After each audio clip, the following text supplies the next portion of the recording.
A few years ago, I saw a 17-year-old kid online buying luxury watches, gifting expensive things to his mom, and flying around the world. And apparently doing all of it from running Facebook ads for businesses. His name? Iman Gadzhi. And like most Indians watching, I told myself the same thing you are probably telling yourself right now. This stuff works in America, it does not work in India. I was wrong. Not only does it work in India, it actually works better here. The market is hungrier, the competition is softer, and almost nobody has actually cracked it yet. I followed Iman's playbook, fixed the parts he was getting wrong, and rebuilt the whole thing for India. The result was over 50 crore rupees in my 20s. But this is not another how I copied a guru story. Because there is one thing almost nobody knows about me. I was in the same coaching program as Iman, in the same private Facebook group, on the same calls, sitting in the same room. I watched him build his empire in real time from the inside. And today I'm going to show you exactly what I saw. It started the way every internet business story starts, with a YouTube rabbit hole. A teenager buying luxury watches, flying business class, claiming all of it came from running Facebook ads. It looked fake. It looked like one of those things your mom warns you about. But the logic made sense. Every business needs customers. Customers come from marketing, and someone has to run that marketing. Why not me? So I started learning. There were no courses and no mentors, just me, my laptop, and an embarrassing number of hours on YouTube. But before I tell you what worked, let me show you what did not. I built an entertainment website called Buzzerpedia. One article blew up so hard my hosting company called me saying the site was about to crash. I was getting 50,000 visitors from a single article, and I scaled it to over 1 lakh monthly visitors. Revenue 10 to 20,000 rupees a month. That is it. Attention is not money. Lesson 1. Then I built a meme page called Bhai Bible that got 50,000 followers and millions of impressions. One day I tried to sell something to my own audience, and less than 10 people clicked the link. 50,000 followers, 10 clicks.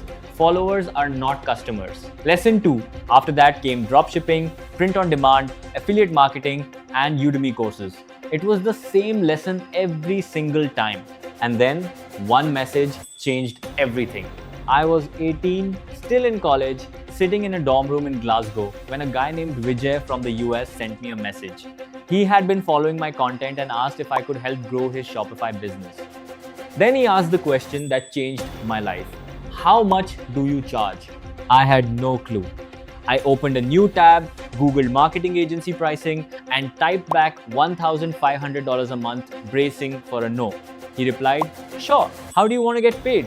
That night, I just stared at my laptop, because that one moment proved a random Indian kid in a college dorm with no degree and no network could attract international clients just by talking online. Within months, I scaled to 10 lakh per month from my dorm room. For the first time, I was running a real business. And then everything stopped. 50K MRR became my ceiling. More people, more services, different pricing, nothing worked. And here is what nobody online says out loud. The agency model has a built-in cap. More clients mean more deliveries, which mean a bigger team, which means more chaos. The bigger I got, the less scalable my life felt. I even went and worked inside a bigger agency thinking they had some secret system. They did not. So I came back and hit the same wall all over again. Then one day, an ad stopped my scroll. It was a man called Sam Ovens. If you do not know him, Sam was the founder of consulting.com, and he later built school.com, which today has millions of users, including Alex Hormozy. I bought his most expensive program. A few weeks in, I am scrolling through the private Facebook group and I see a welcome post.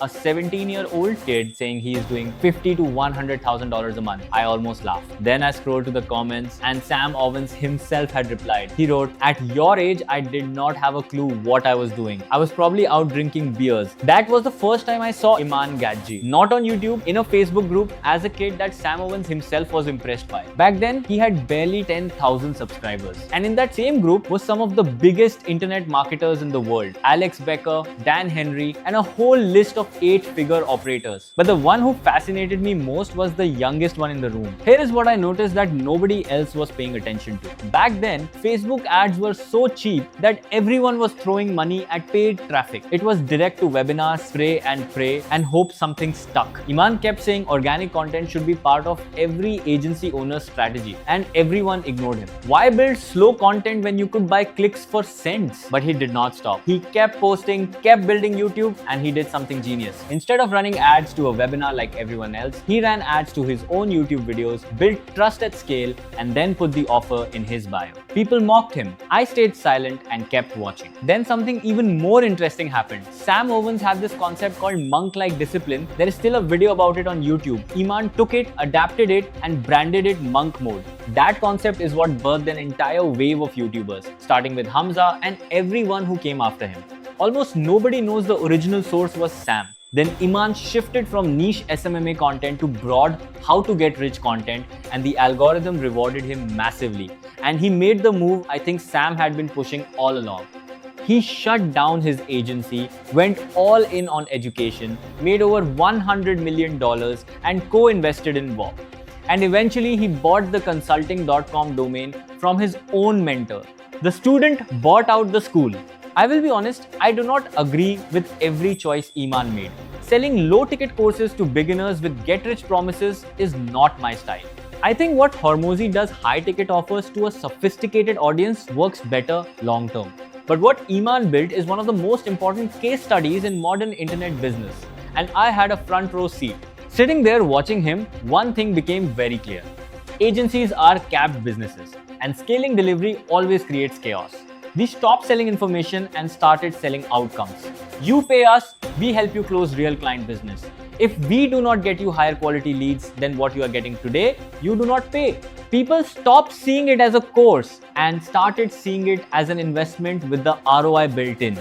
And we built it specifically for India, with Indian pricing, Indian niches, and Indian founders who are hungry but do not have Western connections. Let me show you what this produced. 3 friends, Akshay, Abhinav, and Nirmit, were building websites for fitness coaches and making 37,000 rupees a month between the 3 of them. 12 months later, they were doing 20 lakh per month. Their company Trainer Goes Online now helps fitness coaches worldwide. Chetan Arora from Level Up for Women was helping women with PCOS, but his revenue was unpredictable. Some months 2 lakh and some months nothing.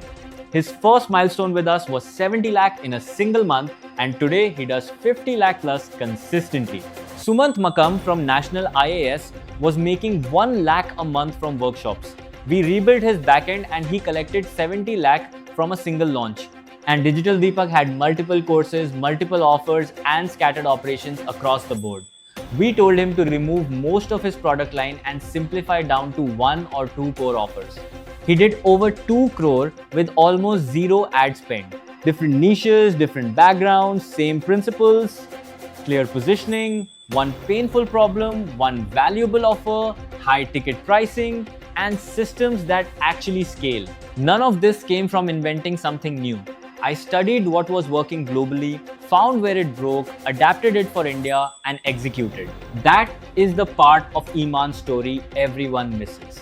The genius was never the agency itself. It was understanding how knowledge, systems, and distribution combine into something that scales far beyond client work alone. Now you know exactly how that model works in India. If you're a coach, freelancer, or agency owner, and you want to know how we enroll 50 high-ticket clients every month without webinars, without cold emailing, and without sliding into hundreds of DMs, there is a free case study in the description. Watch it. If it makes sense, book a call with our team. If our system does not get you better quality leads than you are getting today, you do not pay. Link is in the description. And if you want more breakdowns about how real internet businesses actually work behind the scenes, subscribe. I will see you in the next one.